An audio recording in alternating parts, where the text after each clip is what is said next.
Magandang umaga po sa inyong lahat and welcome to another edition of Kapehan sa Davao. It's July 13, Monday, and we're here at the SM City Davao second floor annex, our usual Kapehan venue. We have three sets of guests, no? This morning. We will be tackling three topics. We have the DILG Social Civic Project Fund, or the LGSF, Local Government Support Fund. So, unsa maning LGSF, no? Kuha na siya na isa ka programa sa atong gobyerno, spearheaded by the DILG. Then we have the DSWD Sustainable Livelihood Program, 15 years na diya yung SLP. I think last time na nag-guest na mga beneficiaries, no, na sa SLP.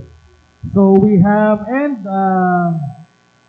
we have this coming musical, no, by, hindi ko ng title, but the company, a musical based on the songs of the company. So we are joined by the Mindanao Repertory Community, and this is through the proceeds will benefit the Davao Amuma Cancer Support Association. So we are joined by Engineer Henry C. Villanueva, Engineer 2, Project Development Management Unit, the ILG 11, John Paul Falguera, DSWD 11, Regional Technical Support for Monitoring and Evaluation of the SLP. He is joined by April Sara Soberano, the Regional System Data Analyst Sustainable Livelihood Program of DSWD 11. And Sir Jairus Roselio, the Artistic Director, Mindanao Repertory Community, and Dr. Jose Beltran, the President of the Davao Amuma Cancer Support Association. This Kapehan sa Davao, I'd like to thank SMCT Davao for again hosting this weekly Kapehan sa Davao, and Krispy Kreme for their delicious donuts and coffee. This Kapehan sa Davao is streamed live with the Philippine Information Agency Facebook, Davao Region Facebook page, and of course, Kadangpan, nagbabalik ang Kadangpan digital. Thank you, Carlo. And opening statement po natin, we'll start with Jairus. Good morning, everyone. By the way, I'm Jairus, and I have with me Dr. Joven, Sir Jose, for Hanggang sa Muli, a new jukebox musical featuring the songs of the company. This is for the benefit of Davao Amuma Cancer Support Association Incorporated. Good morning. Good morning. I'm Dr. Jose Beltran Jr., President of Davao Amuma Cancer Support Association Incorporated. We just celebrated our 23rd year anniversary last July 5th. Good morning. Henry Villanueva, representing our regional director, considering he has equally important activities to attend. I will be answering the question, their advice. Good morning, John Paul Falguera, Technical Support Staff for the Sustainable Livelihood Program of the Department of Social Welfare and Development, Field Office 11. Good morning, everyone. April Sara Soberano, Regional System Data Analyst of DSWD Sustainable Livelihood Program. So today po no, among i-present we're celebrating 15 years sa mga programa. Yun po.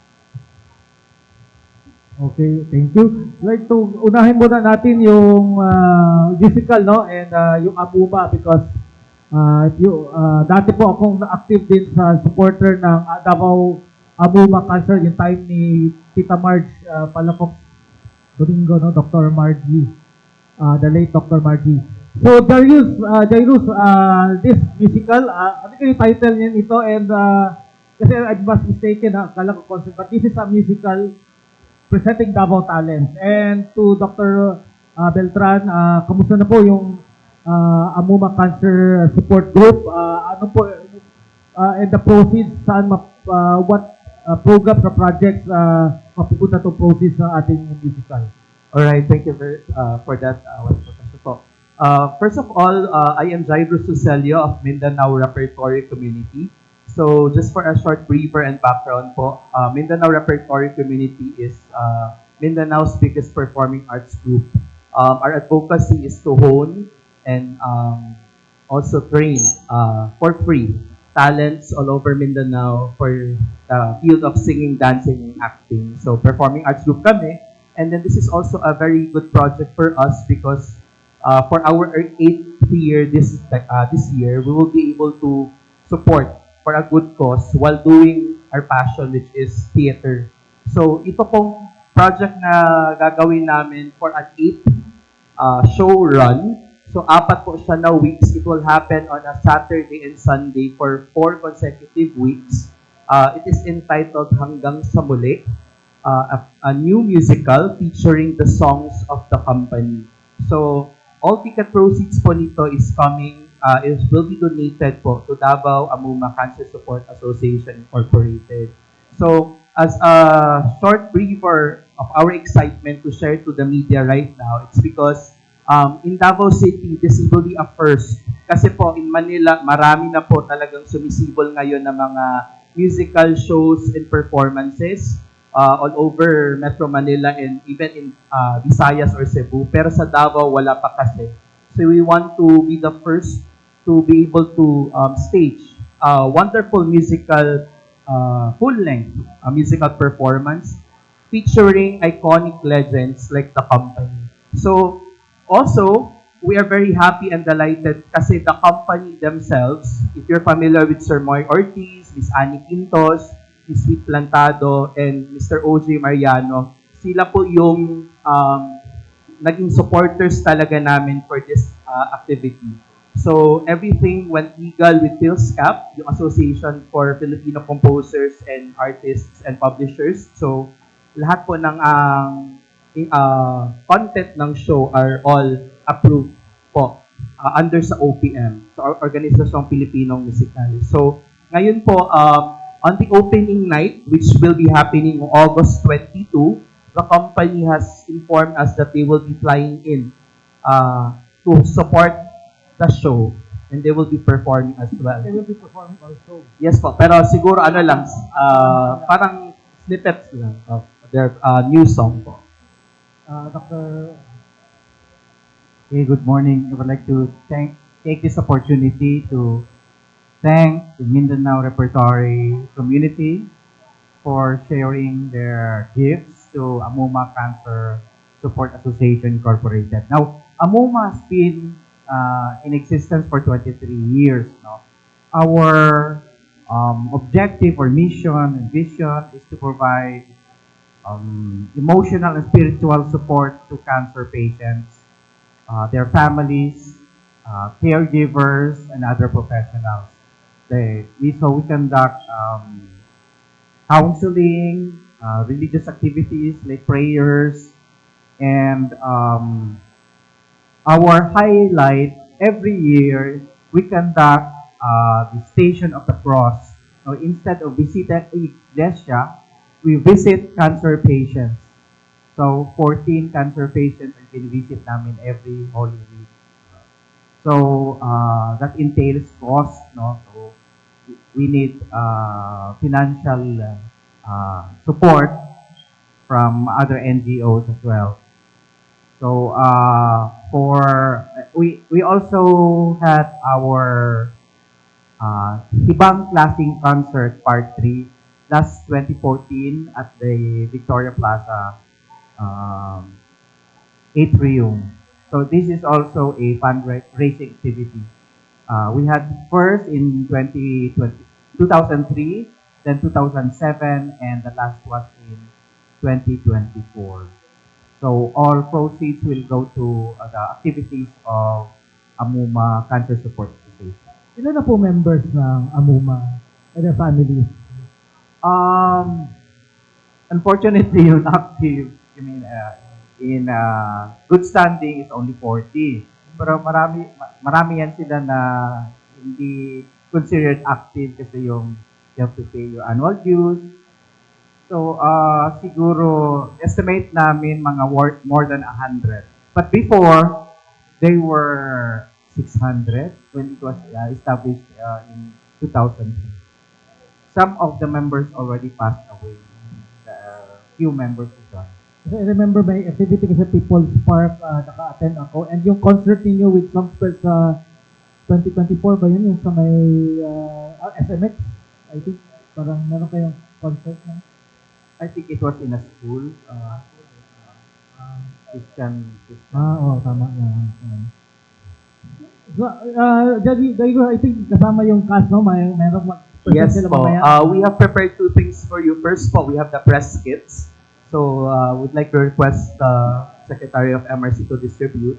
And in a while po, we'll be giving you a sampler of our performance By the po. end of the... Yes po, towards the end po, para po you will experience the performance of MRC for this cause.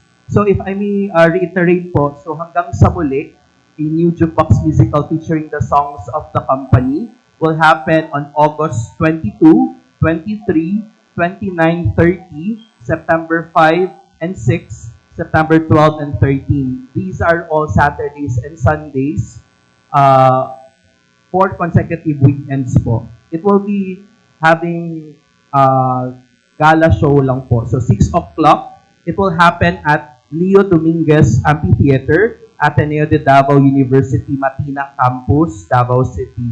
So, all our tickets are sold online kasi po mga Gen Z na po din yung nagmamanage. So, you can get the tickets po. These are what we call ticket donations. The ticket donations can be bought or sold at tickettome.net/HSM.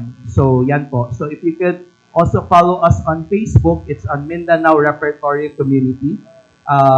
Doon din natin makikita po yung mga posting and mga active publications din po in MRC and for AMUMA. And for AMUMA naman po is we have also the Davao Support AMUMA Davao Facebook page. Pwede rin sila doon mag-book na... Yes po. So, on August 22, it will be our red carpet premiere. So, we're expecting a lot of sponsors and also the company themselves coming in. But the performers po for this musical are all local talents from Davao. So, hindi nyo nakaka-proud kasi first time in history here in Davao that we will have this very long series of performances. Usually kasi, one show lang, 2 shows, and matinee gala. But this time, we're making it a little bit ambitious because we really want to raise a lot of donations for Davao Amuma Cancer. Because as we all know, cancer is a lifelong treatment and support is not ending by the end of the curtain call or by the end of the event. So we really want also to call upon sponsors and generous donors who can also support us for this wonderful project po. Okay, thank you so much. Then we go to the ILG 11, to Engineer Henry. Itong local government support fund, no? Ano po itong, meron na ba tayo sa region and how much is allocated? Anong mga projects that is being implemented by the LGSF sa region? I think mga LGU is beneficiaries dito. First of all, I want to thank the Office Club for the opportunity to connect the people with multimedia. LGSF is actually maraming agency ang nagadala ng LGSF because the government support fund from the national government. The ILG holds at least 6 programs from the national fund.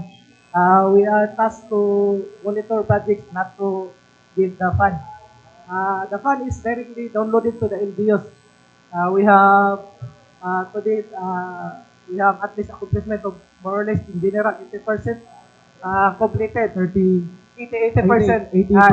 From 2021 to 2025, 80% completed. Then 2026, more or less, all is in the pipeline. That means detail engineering design, project proposal preparation.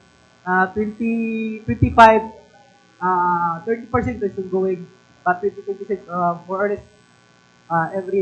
more or less all project is on pipeline.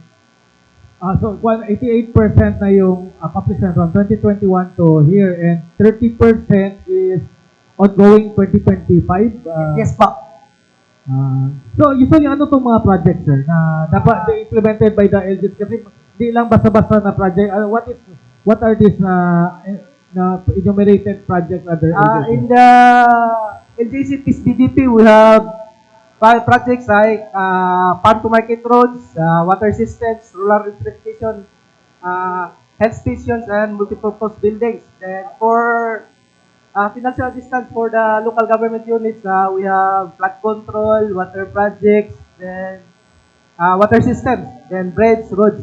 Then sa JF for the NGOs with the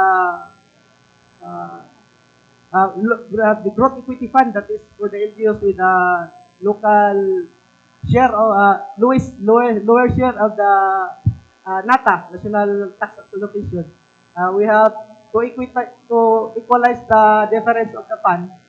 We have some 11 projects on their proposal, 10 for the municipality of Salangani. Then we have local support and assistance fund for the Parcity for budgeting sa PD. We have also ongoing projects, water projects. Then we have program of D3P with ISUD for parks and other projects. Sir, kamusta naman ang compliance ng mga LGUs with this project? Kasi you're monitoring, kamusta naman yung mga compliance nito sa Most likely, okay naman yung compliance. And then, the LG11 is always reminding the LGUs for the compliance for existing laws. Like environmental compliance, safety compliance for the project especially in the implementation, because our task is to monitor the government compliance, local government compliance in the national laws and all local laws. How many projects ito lahat and yung lahat ng budget, magkano ang nagasto na or allocated?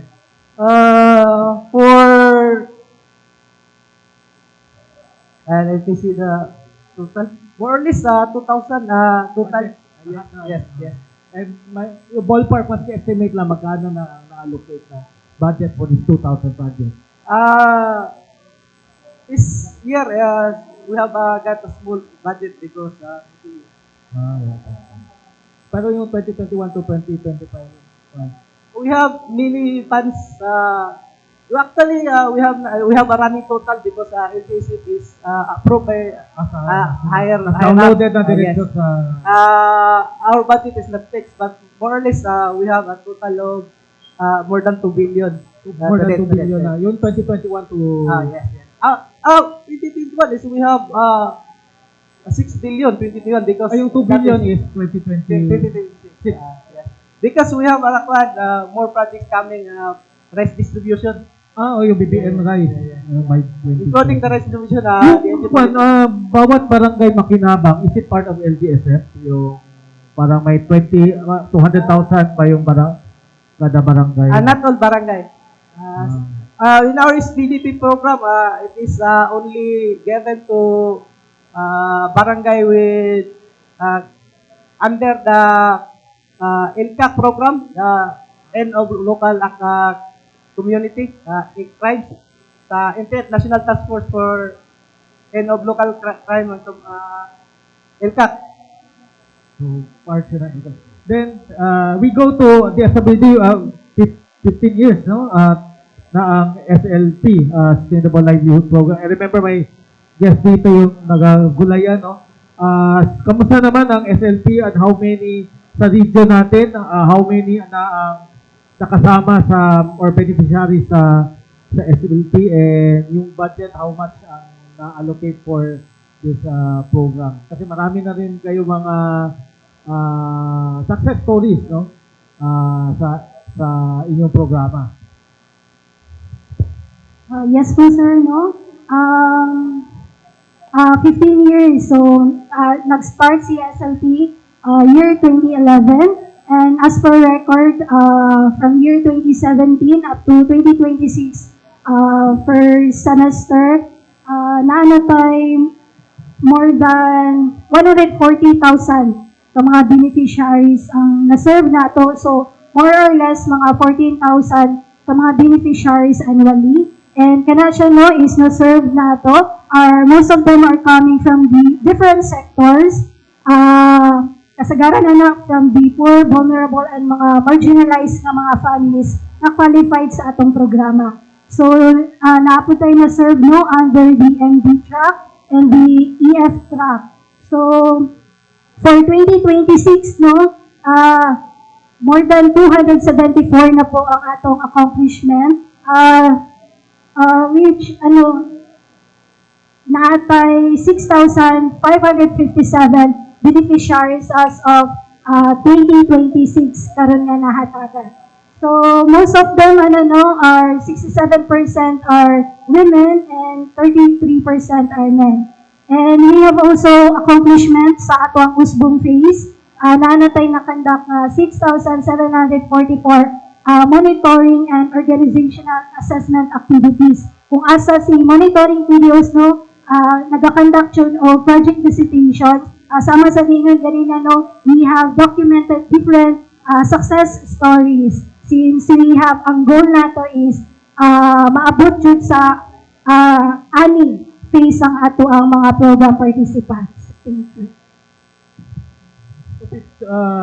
With this 15 years, yung programa sa future, yung future pa na implementation, ano yung parang changes na i-implement or gagawin natin for SLP na makabubuti sa mga other beneficiaries and other mga programa pa natin mga livelihood programs for other beneficiaries and other constituents natin. For karon sir, no, isa sa mga primary advocacy is ma-push tong institutionalization sa ato ang program. And if ever given a chance nga ma-approve siya, no, mahimo siyang bill, dako kay siya impact na dagantag mga projects pa nga makuha. Unang-una, mahatagan ta og permanent fund, and with that, ma-increase pa ang atong beneficiaries. With that, nagasugod na punta no nga i-strengthen ang atong mga partnerships and even the guidelines, no, ma-follow jud nato. And dagan puntag mga pagabuhaton pohon na sama sa ito na i-strengthen nato itong partnerships, and we will try our best nung dagan patag ma-document ng mga success stories. So this is being made into a law. May plano na gawing batas itong SLP pala, no.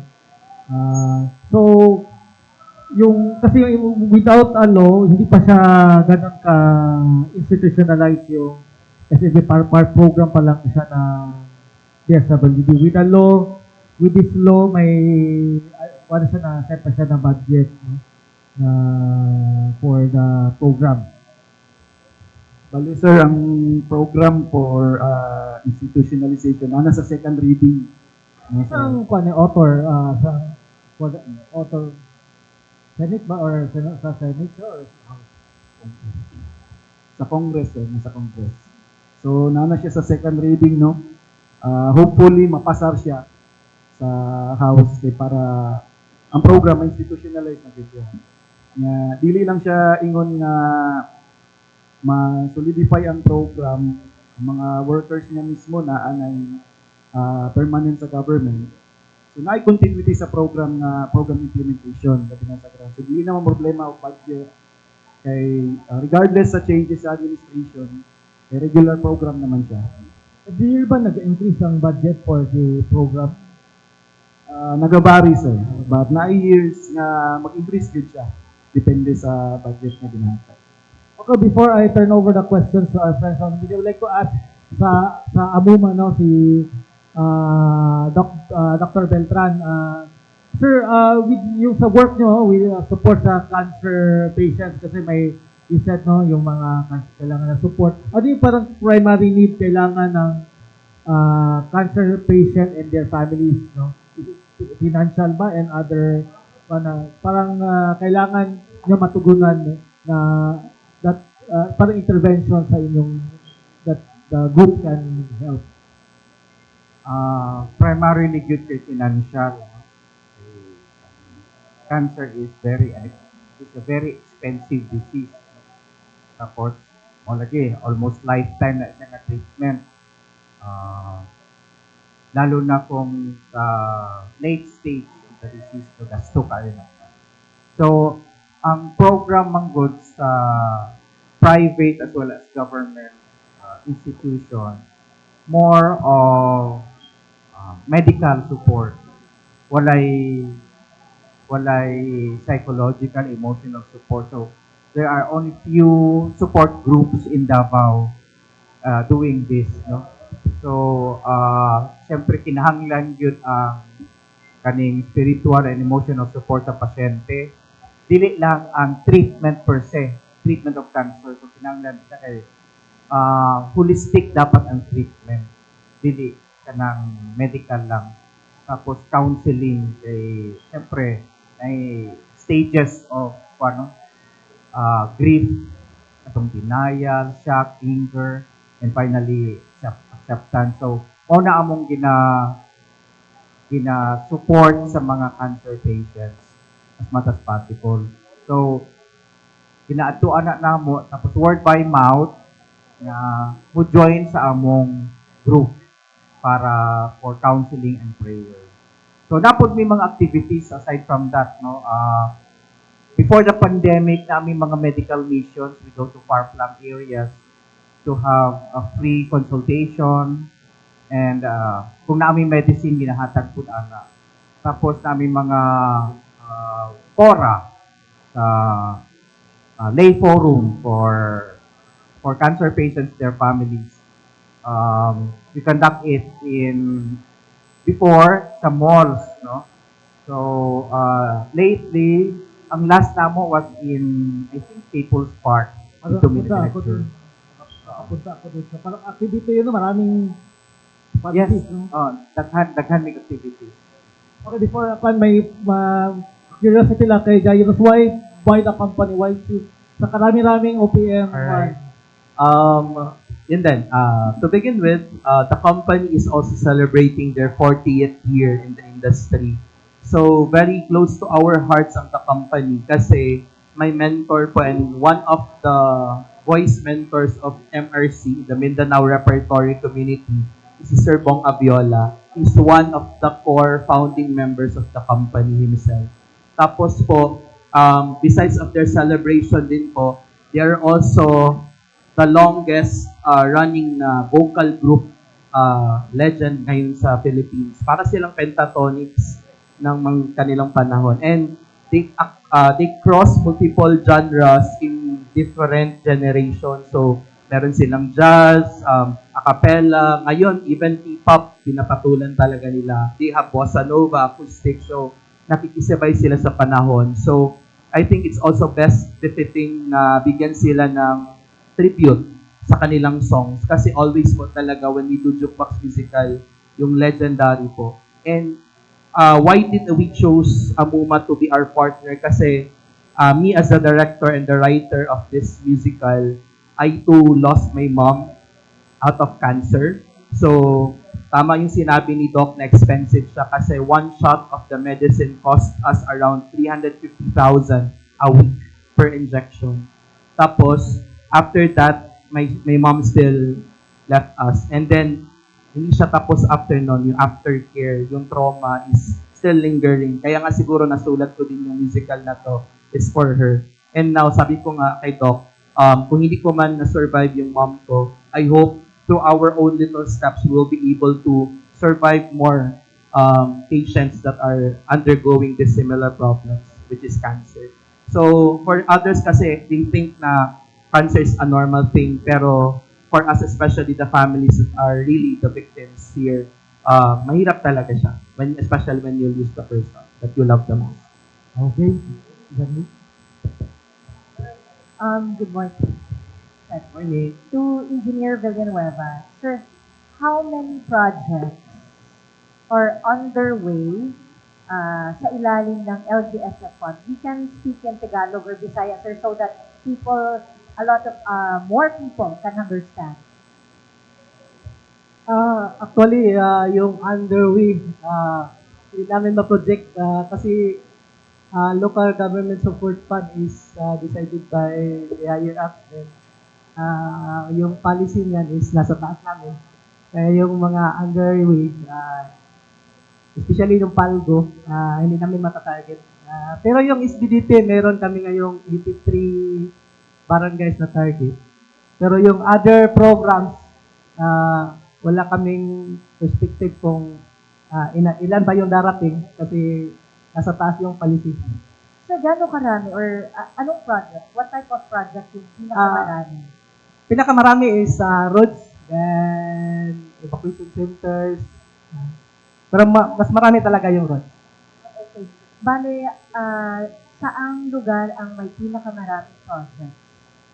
Lately, 2026, pinakamarami is Davao del Norte. Last year is Davao de Oro. What type of project, sir? Roads, water projects, then buildings. Alright. Sir, paano nyo tinutugunan yung concern ng LGSF? Number one, yung project fund fixer. Kasi there are people na who claim that they will help in facilitating in the release of the fund.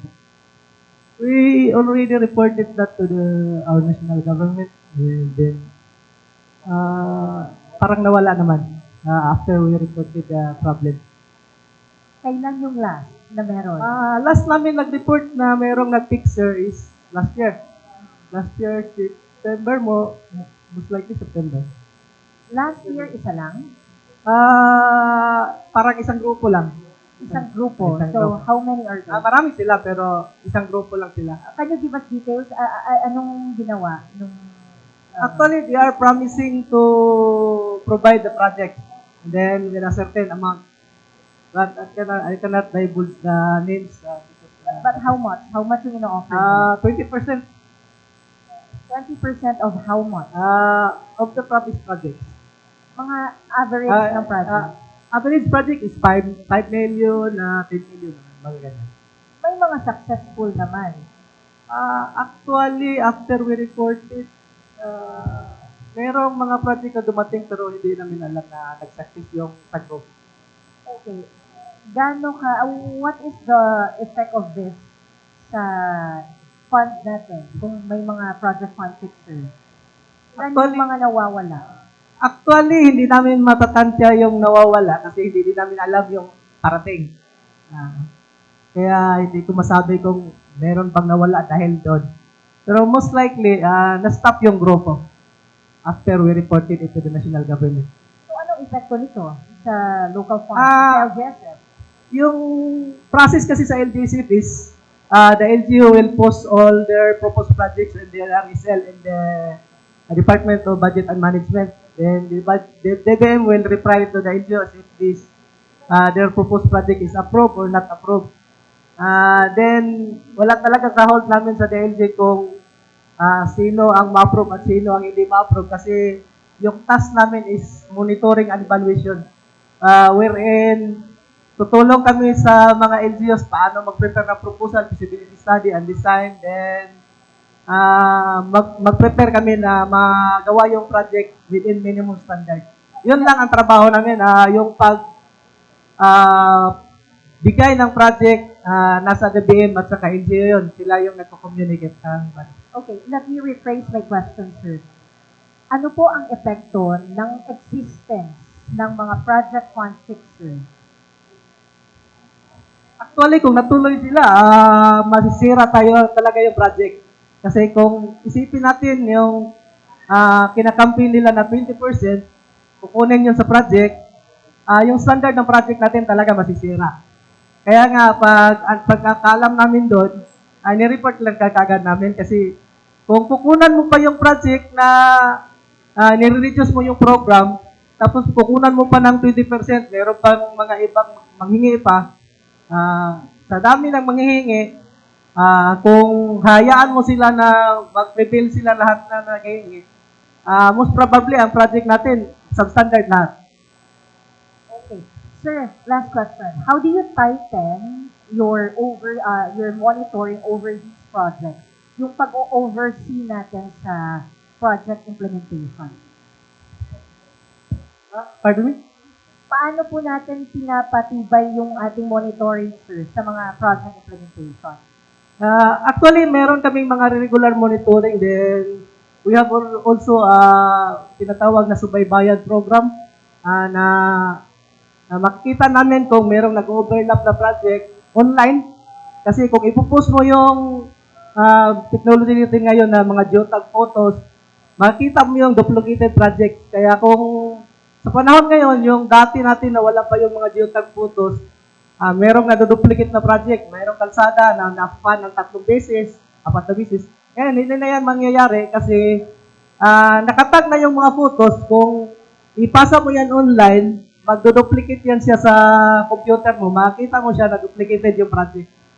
Isa yun sa mga monitoring initiatives na gagawa ng DNG para yung mga duplication mawawala. You said na may overlapping. Kailan yung last na case na may overlapping? Baka matandaan lang. Actually, before 1990, marami yan. Kung we will back to panahon ni Pinoy, doon yun nagsimula yung geotag photos. Maraming nakukulong na mga district engineer kasi merong mga nag-overlap na project na double budgeting, triple budgeting. Yun yung nagsimula. Pero ngayon, parang wala na siguro mga overlapping kasi marami nang nakukulong yun sa panahon ni Pinoy ng mga district engineers kasi doon nagsimula yung mga geotag photos yun sa mga monitoring. Kaya i-enhance lang namin yun ngayon. Okay, may additional questions? Okay. Yung mic. Ano yung mic? Sir, ask lang po, ilan po yung mga natin, beneficiaries natin, are they present during the event? Ilan po yung target natin na maging present? Doc.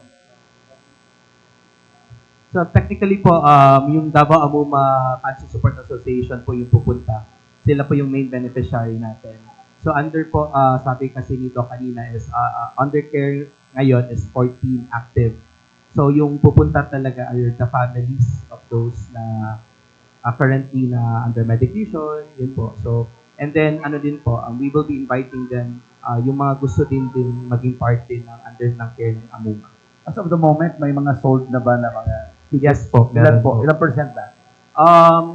Ngayon is I haven't checked po, pero running po more than siguro 40% ako. Doon sa proceeds naman, how much yung target natin na mabigay na tulong? 100% po ng proceeds po. Actually, galing na po kami sa sanggunian ng Davao. So beyond po ng mga production expenses like rentals and a few expenses po, all proceeds po, kami po sa MRC are volunteers po to give all the proceeds to Amuma. Kaya din po, we're reaching out to our friends, to the media, kasi po, hindi namin kaya na kami lang po. So kailangan namin ng help ninyo to reach out to more theater enthusiasts and all, even the regular public po na manood. So the tickets po are iba-iba po yung rates. So it's a ticket donation. You can give more, but for our ticket prices, we have 1,000, 1,500, and 2,500 po on different dates po. Yan. Last na lang, yung process natin, i-hand over natin yung cash or in medicine, in the way of medicine? It's cash po, and then sila na po under projects, paano nila i-disseminate po sa kanilang mga projects po within their circle po sa Davao Amuma. So yung amin po is, we are also closely monitored by the Sanggunian, our good city councilors, kasi po, we also requested for tax exemption for this. So sa amin po is, are all hearts out for Amuma, para po talaga sa ating mga beneficiaryo po talaga. Pahabol na lang, ilan yung capacity ng venue? Okay, good question po. So that's why we are also running for 8 shows in total kasi maliit lang po yung venue and mga Gen Z po kasi yung mga performers, so ayaw namin sila ma-overwhelm. So it's around 227 capacity po. So, but that's the maximum capacity. So kung granting na maka 150 to 180 tayo, that will be a very intimate, parang ganito lang kalaki na venue. So, ang maganda po dito are, these are all seasoned performers na din, na nag-perform na din in multiple groups. Actually, our lead role po, si Florence, she will be performing later din po. She has also been casted under Godspell, a Broadway musical din po na stage dito sa Davao. So, we're really hoping din po that the company will help us bring the musical to Manila sometime soon sana, in the hopes that we can also extend asking support from Manila people to also share and donate sa Amuma. Salamat po. Sa SLP, di ba 15 years, ano yung mga activities, events to celebrate sa dito sa region natin? Yes po, no, we have upcoming activities and celebrations sa 15 years po ng SLP. Unang-una, starting today, we have SLP and Food Desk sa third floor dito po sa SM. And we have also simultaneous tree planting kung saan kami pong mga field implementers, we will purchase seedlings po ng aming association, which is the Tampias SLP Associations. And we will be also having a 3-day anniversary bazaar kung saan we'll showcase our SLP products po. And we will also have a Hulagway sa Paglaong Gallery Walk. Yun po, we will be showcasing also the success stories po ng SLP. Sa SLP, ano yung mga, kasi may yung nag-guest natin gulayan, ano po yung ibang mga livelihood or mga industry na marami dun sa ating SLP beneficiary? Naapoy mga projects na handicrafts, gikan sa ato ang mga beneficiaries po dito sa mga Atlan, mga indigenous. Aside na naapoy mga local products na mga food processes na products na Market access, part of the assistance is also market access for these products na Yes, sir. Actually, ang pag-showcase po sa mga products is one way po na makakuha ang mga buyers. O kung hindi po makakuha o mga buyers, makita po ng mga potential partners para ma-enhance ang mga products, ma-distribute po ng mga products throughout sa So yung, I remember one SLP beneficiary itong gulayan sa airport, I think nag-supply na sila sa hotels and other restaurants sa Davao City. No? Kayo din nag-arrange no, sa access sa kanyang customers. Okay, question from our friends on the media. Carlo? Right, good morning to our distinguished guests. I will have to ask to Sir Engineer Rosalio. Yes, I don't want to spill the tea for the up-and-coming concert, no? But how prepared and how well-rehearsed na ang mga performers for the up-and-coming concert? Thank you for that question po. Sir, actually, we're still running the rehearsals and so far po, natapos na namin lahat. So we're just making tweaks and we're very happy din po, sir, kasi even the company themselves, especially si Ma'am Sweet Lantado, she's one of the main core of the company. She's one of our consultants as well as in theater, also to check kung kumusta naman yung update. So far, ang target namin by end of July, tapos na kami sa rehearsals, we will just do full run rehearsals, kumbaga, para entire August until the show, ready na talaga. So we are doing a lot of workshops. Actually po, for this week, everyday na po yung rehearsals nila. And then, for the, siguro by August, we will try to tone down para ready na sila, hindi sila mawala ng boses po. Yeah. But kumusta naman memorizing the lyrics? So far, yes po, memorize naman din po. And then since this is a combination of singing, dancing, and acting all together, so we're maintaining the dance steps a little easier lang. Easier choreography but more clean. Tapos, the songs are really clear kasi nga, bawal din namin i-tweak yung songs kasi may iba kasi musicals po na pinapalitan yung lyrics. Bawal po talaga sa PhilSCAP yun. So, we are really maintaining the script, the songs as part of the script as it is. So, yung story din po is embedded doon sa song. Yeah, for the benefit of those, no? Yes. Ano yung age bracket for the members of that repertoire? Okay, so for the repertory company po, sa Mindanao Repertory Community, we have all ages po from junior high, senior high, and also for we have also young professionals din po who's joining us. For those naman na minors po, we have already seek consent na din po sa parents po kasi very important when we also understand na this is also part support for Davao Amuma and this is also a show for public. So we already met with the parents and also asked them for their support and very supportive naman din sila for their kids. Kasi there are some kasi na yun nga until recitals lang but this one we really want to elevate kasi nga this is the first time in Davao to have something like this and we want also to kumbaga maging proud ta na nating ani sir sa Davao. Hindi lang puro Manila sir.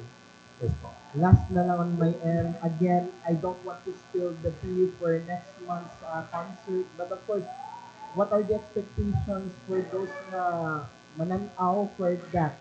Alright, so prepare to go back to your nostalgic high school life. So Act 1 is during the martial law era. So mga 1980s babies, yung mga baby boomers natin, pati millennials, this is your time. So itatas about love of your best friend and your classmates. And then on the Act 2 naman is post-pandemic, 40 years later. So makaka-relate naman yung mga Gen Z pati mga Gen Alpha natin dito.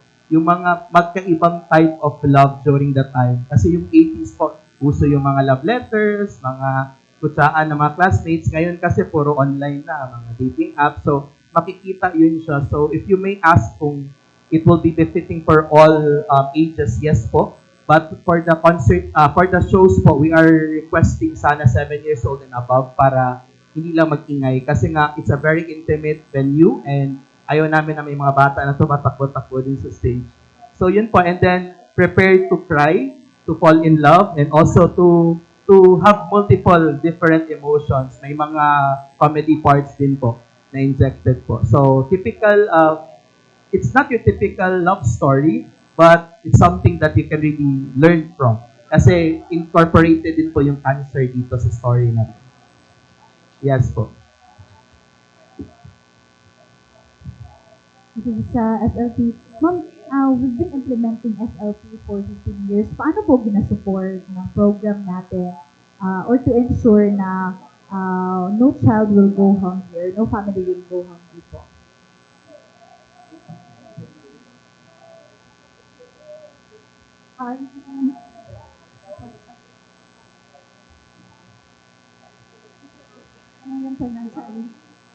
Paano ginasuportahan or ginasupport ng ating program or gina-ensure na parang walang pamilya ang magugutom because they have livelihood, yung mga ganun po. For the SLP po, again, no, it's a capability building program. Isa sa mong gina-aim po no, is to transform lives po ng ating poor, marginalized mga families. Ang una-una is, we're not an ayuda program, no? But basically, we're trying to, kumbaga,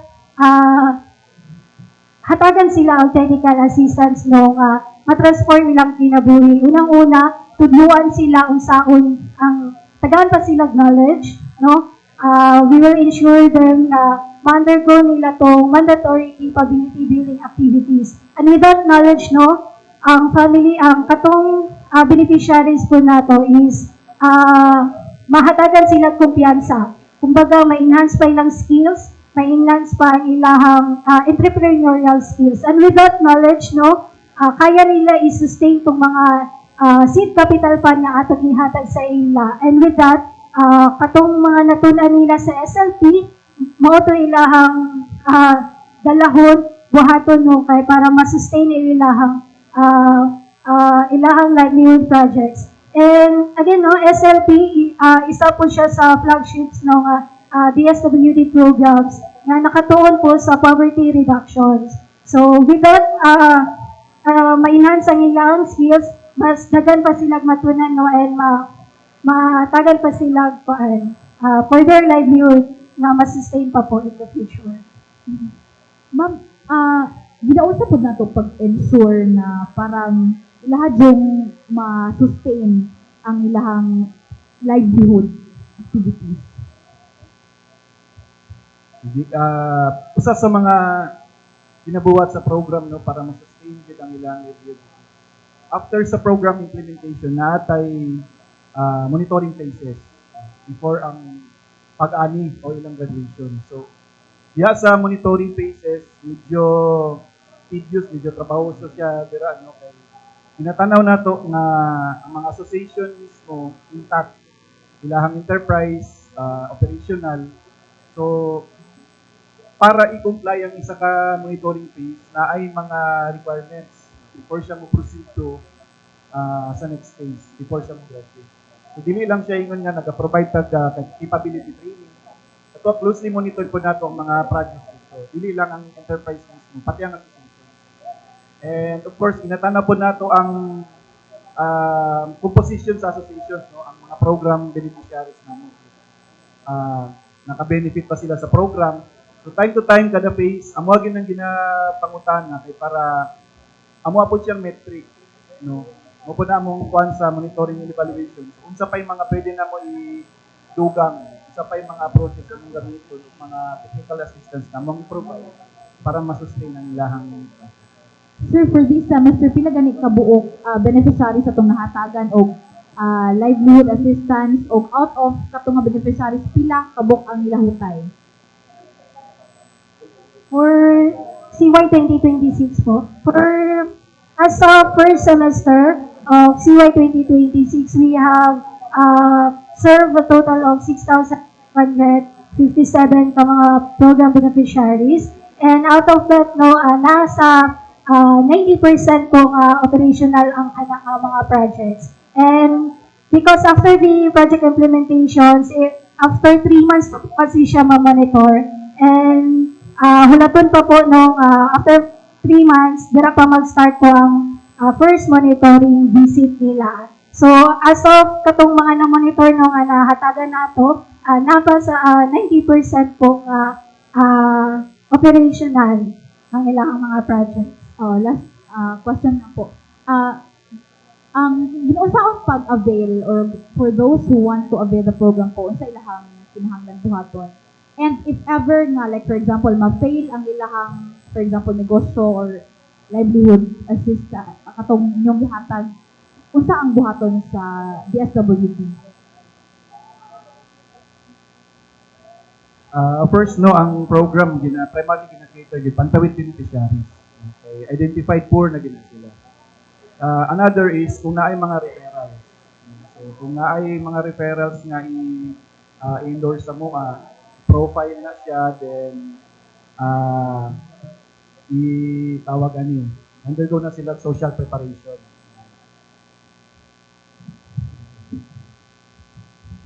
Good morning po. Nova from Mindanao Times. So, Sir Henry, sir, sa DILG, di ba recently lang nagpagawas o itong memorandum circular on safer school zones? Unsa na update ani sa monitoring diri sa Region 11, sir, and how are we going to kanang empower mga LGUs and in terms of prioritizing sa budget for the school safety? Thank you. Parang hindi ako makasagot niyan kasi yung focus namin sa area namin sa DILG is meron kasi marami kaming area sa DILG. Merong public safety, yung sa mga police, BGNP, at saka yung iba. Pero kami sa DILG na DILG, focus kami sa local governance. Pero sa pagtingin ko ng yung preparation ng safety ng schools, ginagawa na ng paraan ng PNP yan. Pero sa amin, ang focus talaga namin is local governance. Kung paano ginagawa yung LGUs, yung trabaho nila as direct contact sa Office of the President as supervisory sa LGUs. Yun ang task lang namin. Yung sa mga school safety is nasa PNP kasi yun. Hindi ko kayang sagutin ng intuto kasi sa kanila yon. Sir, di ba you mentioned earlier na ang ubang mga ongoing projects kay mga roads, does this include katong mga roads na dool ba sa schools for safety of the children kay included man sa safer schools zone?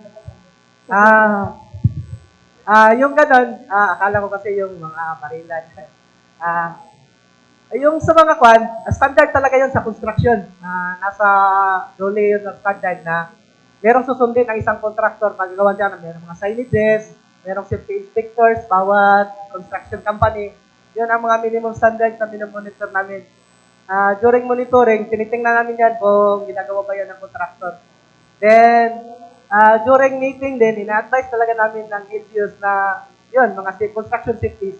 Part yan sa mga agenda ng meeting namin para makita na may tama yung mga, kung meron mang mga accident, incident na mga mangyayari, hindi na mangyayari ulit yun. Kung meron ng mga examples, tingnan yun, bakit magkaganon, tapos tingnan kung paano hindi na siya mangyari ulit.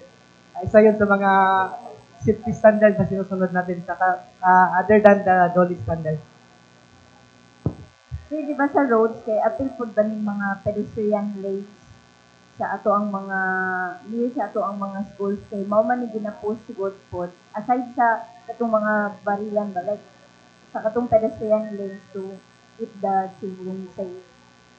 Sa LGU na panel level. So, ang monitoring as far as your kuan is concerned, sir. Ang monitoring namin as a whole sa kung ano yung ginagawa ng LGU based on the local codes, national laws, kung sinusunod ba nila. As to specifics, yung mga pedestrians, under yan sa LGU, sila yung magagawa niyan. Mayroong mga LGUs, meron silang sariling traffic management scheme, bawat LGU.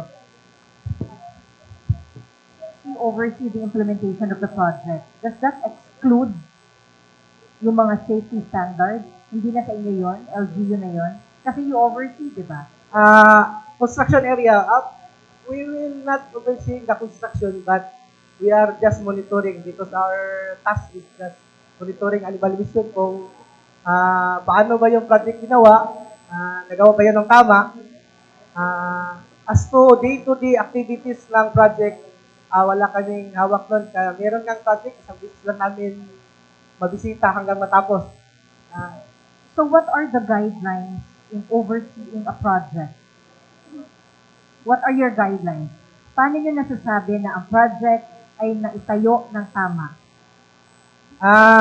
Meron tayong mga DPWH Department Orders na sinusunod sa mga minimum standards and sa mga structural standards. Meron tayong National Building Code, meron tayong National Structural Code of the Philippines. Sa electrical works, meron tayong Philippine Electrical Code. Yun ang tinitingnan namin kung sinusunod ng contractors, sinusunod ng LGU. In the first place, sa programming pa lang, paggawa ng detailed engineering design, tinitingnan na namin during monitoring. Then, after na matapos, tinitingnan na, in-evaluate namin kung nasunod ba lahat. Tapos, after a year, meron din namin ginagawang sustainability assessment kung yung outcomes na tina-target during the proposal is na nangyari ba. Based on the investigation, may hindi sumunod? May mga napa-investigahan na ba si DILG? Actually, marami kasing mga hindi sumusunod.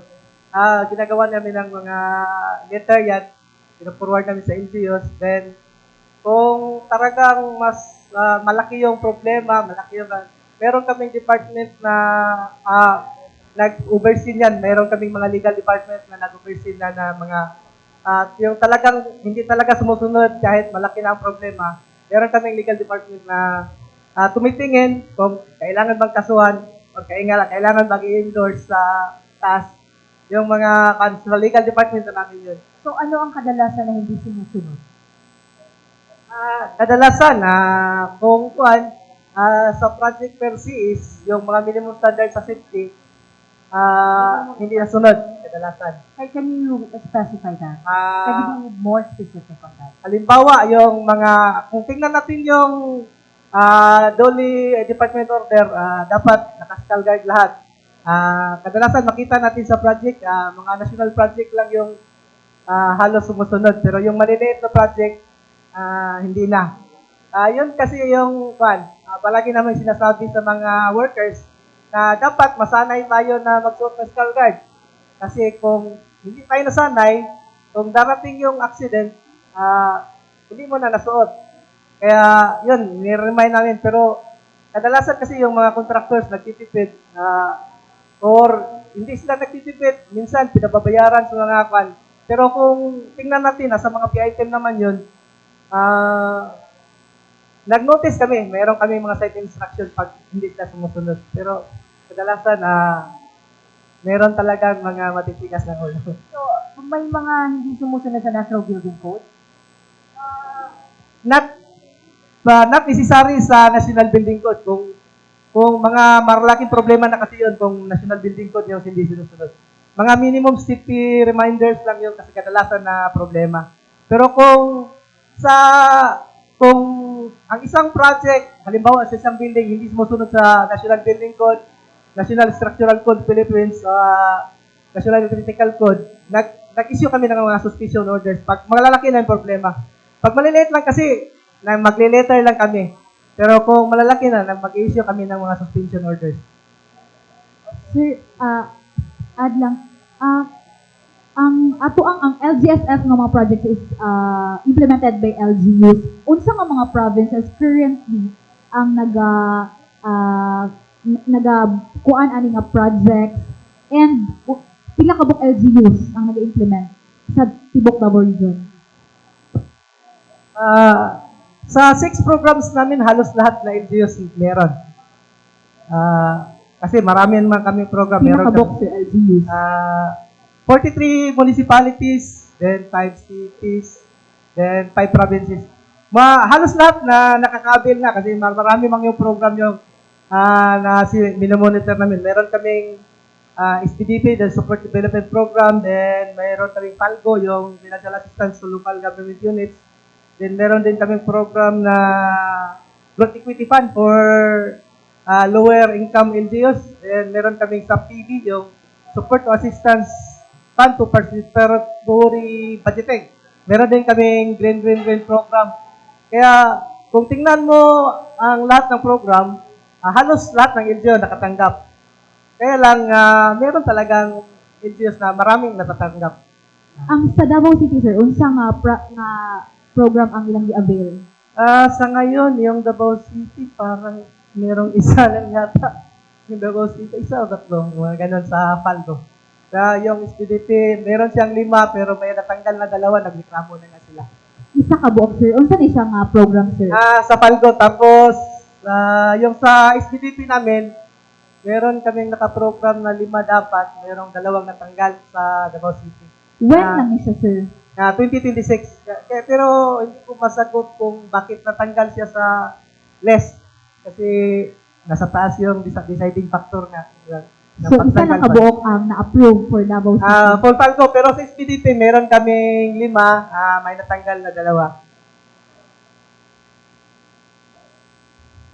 Yung sa BBM Rise, ilan na po ang barangay na nag-implement under sa LGSF?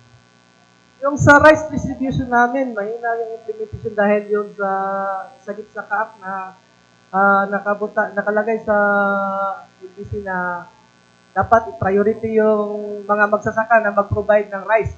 Kaya doon nagka-problema sa procurement ng LGUs. Kaya sa monitoring namin ngayon, kunti pa lang yung nakapag-implement kasi doon sa provisions na yun.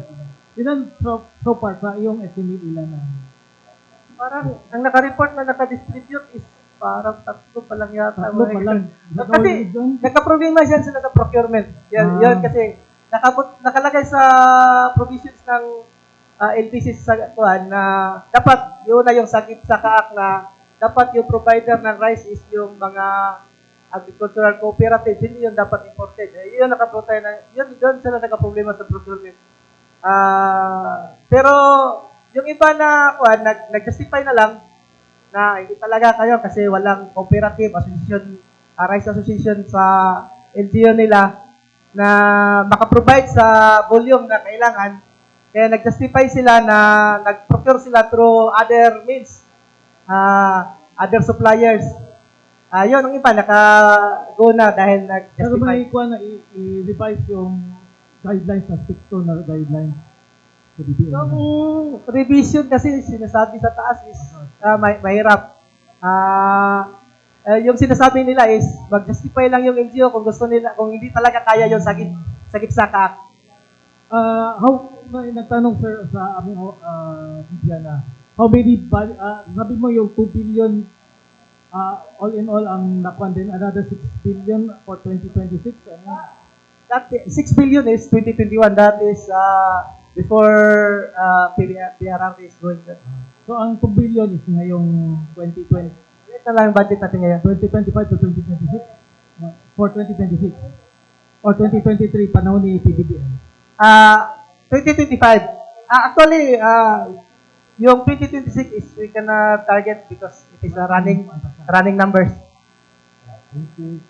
Okay, since wala na yung mga tana, we'd like to thank our guests, no? Ma'am April, Sir John, Engineer Henry, Dr. Isabel Beltran, and Jairus. Mag-perform pa ang but parting statement muna, then transition tayo sa introduction and performance of okay, parting statement, we start with the SWD. Also, we promote again ulit yung mga activities natin sa SLP, yung parang may bazaar ba yun? Yes, Mr. Ayan, no, thank you so much for this opportunity, especially to our partners coming from the media and everyone nga na-adiyari karon. Yes po, no, in celebration for the 15th year anniversary po ng aming programa, we will invite you, no, to attend or visit our 4-day SLP Info Desk. Naa po siya dira sa 3rd floor diri sa SM. And we'll be having also our anniversary bazaar. Come and join us, no, and purchase, no, our SLP products. Ayan po, daghang salamat. Thank you kayo Davao Press Club no for inviting us sa ngani nga activity. Nami opportunity nga ma-promote ang amo ang program ug ang unsa ni ato mga activities. Thank you kayo. First of all, thank you sa Davao Press Club for the activity, opportunity na mag-connect sa mga nasa laylayan. And then, the idea now is as per marami tayong mga lindol ngayon, we are focusing now in the preparedness para kung darating yung bagong, kung meron tayong mga projected na darating na big one. And the idea ngayon is nasa preparation kami ngayon sa mga infra audit. Yun ang pinofocus namin na ma-institutionalize yung mga auditing ng building para makita natin kung ano yung mga building na dapat na i-retrofit kung masira kasi para na hindi na mangyayari na maraming mamamatay. Yun ang isa sa focus as vice chair sa disaster. Kasi yung DID is vice chair ng disaster. Yun isa sa focus namin ngayon sa unit namin, infra audit. Lalo na kick off na nung last Friday yung National Disaster Resilience Month. So, sir, Dr. Thank you to Davao Press Club for inviting us here. I hope you will support the Hanggang sa Muli musical so that we can serve more cancer patients, especially those who are marginalized.